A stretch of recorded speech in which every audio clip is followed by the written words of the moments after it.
Lukaku a DAZN. È un onore giocare per questa squadra. Ho un'abitudine. Ciao tifosi del Napoli. Se ami la nostra squadra del cuore, lascia il tuo like su questo video e iscriviti per rimanere sempre aggiornato sulle ultime notizie del Napoli. Forza Napoli sempre.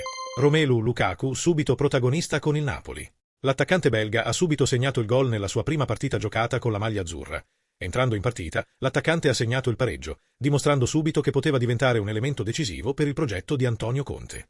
Una vittoria difficile per gli azzurri che approfittano della superiorità numerica dovuta all'espulsione del portiere Suzuki, ma anche con Del Prato posizionato tra i pali nonostante non sia un portiere titolare. È un onore giocare per questa squadra, per questo club, per questi tifosi, per queste persone che mi hanno accolto molto bene. Ho lavorato duro, ha detto Lukaku dopo la partita a DAZN. Primo gol. Ho l'abitudine nella mia carriera di segnare al mio debutto. Alla fine abbiamo vinto, questa è la cosa più importante. Ha incontrato di nuovo Conte?